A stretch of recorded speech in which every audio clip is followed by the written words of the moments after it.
Hands-On Apologetics with renowned Catholic author and apologist Gary Michuta. And welcome back to Hands-On Apologetics. We are chatting with Master Apologist Trent Horn. And when I say Master Apologist, I do mean Master Apologist because, Trent, you stuck it. I mean, you got all 3 points in right at the break, so you definitely are a pro. Always trying to manage the clock when it's counting down. You should watch my a Protestant reviewer reviewed my debate with Dan Barker on whether the Christian God exists, and he was quite impressed. I unfurled 5 arguments, and then my opening statement ended exactly at 15 minutes when the timer rang. So always have to be mindful of the clock. Hey, they should have an apologetics Olympics, and see if you could stick the argument in a certain amount of time. Because you, my friend, would be a gold medalist. Some apologists that would take the gold, and others who would not even get on the podium if you put strict time limits on them. Well, hey, I was reading from our live chat, and what you said actually fits well with what they're doing on the chat room at YouTube, and namely that the pro-death arguments have moved from questions about humanity, because that's pretty much a done deal.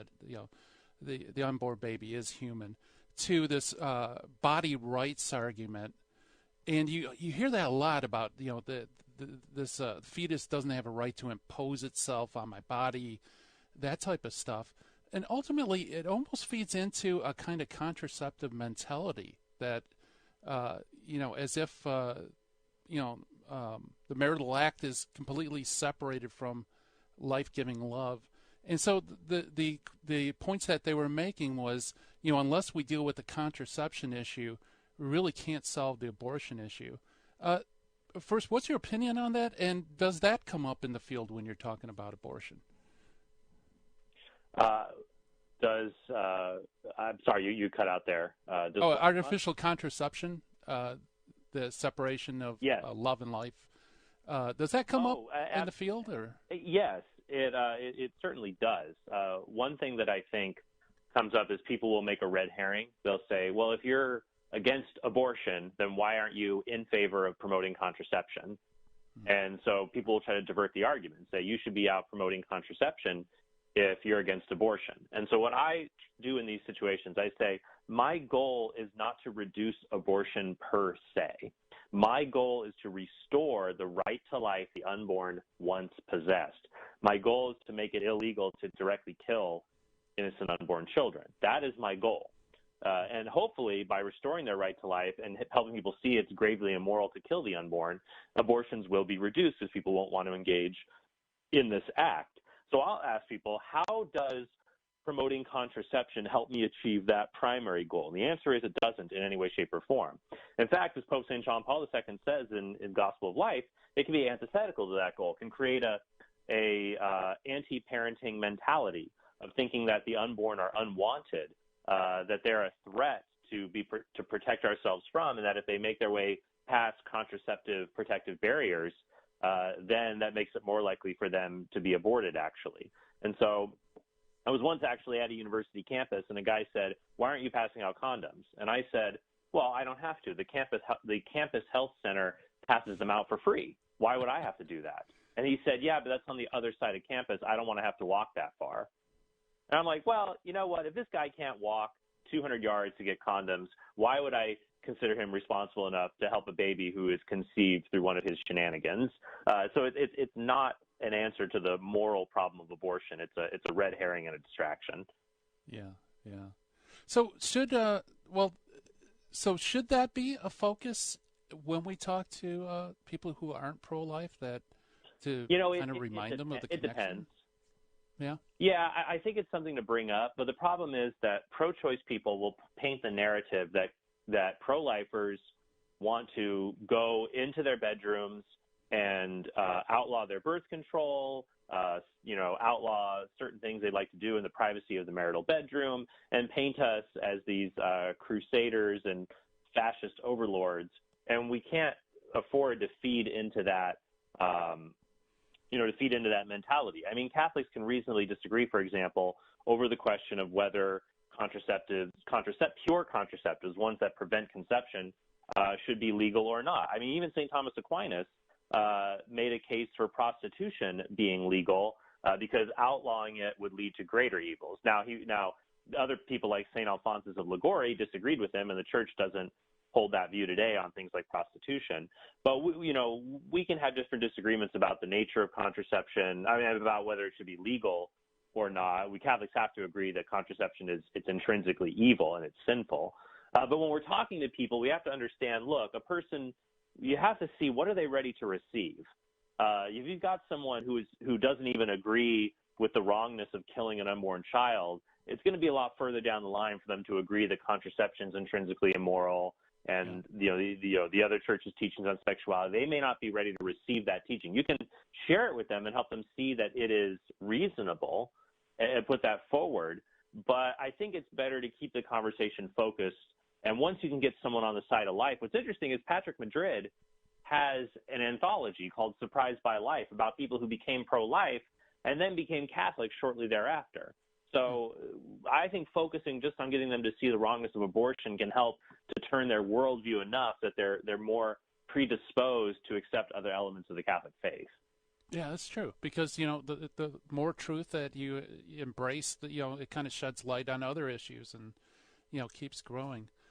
So is right, that but if you give them too much, then they may shut down if you give them too much in one sitting.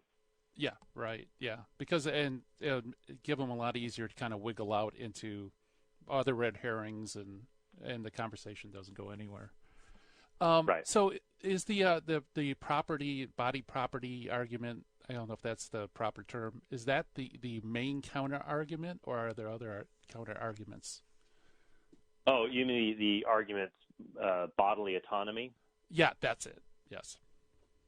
Yeah, I mean, the basic, there's three kinds of counter-arguments to pro-life positions. Ones that don't talk about what the unborn are, ones that say the unborn are not persons, and ones that say a woman has the right to do what she wants with her body, even if the unborn child is a person.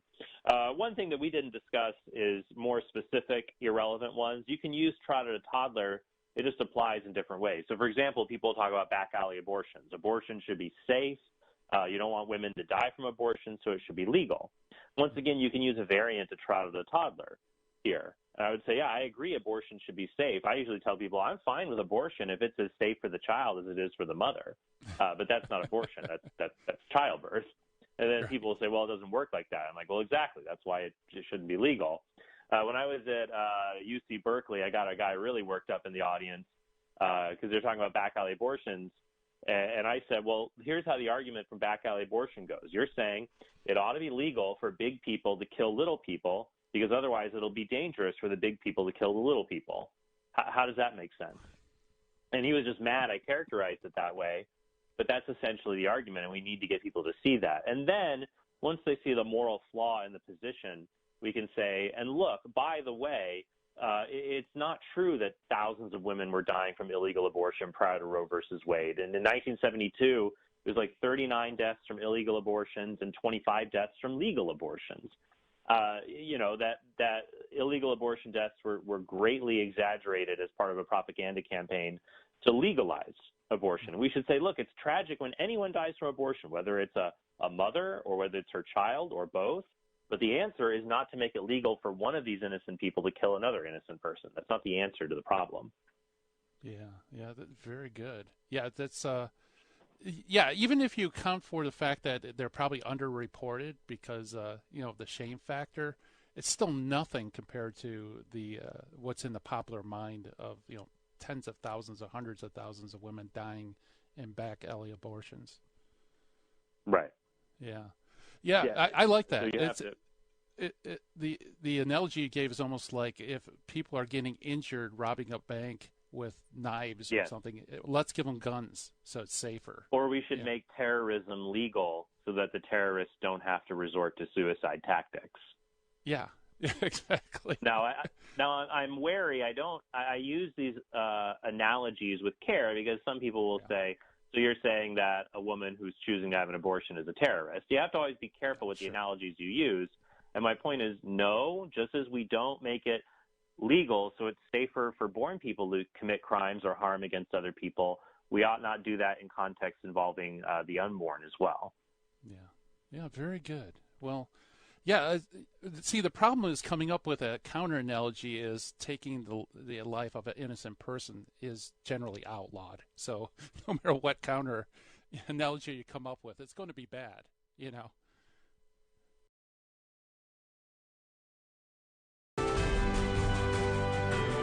Virgin Most Powerful Radio, sharing the gospel with clarity and charity.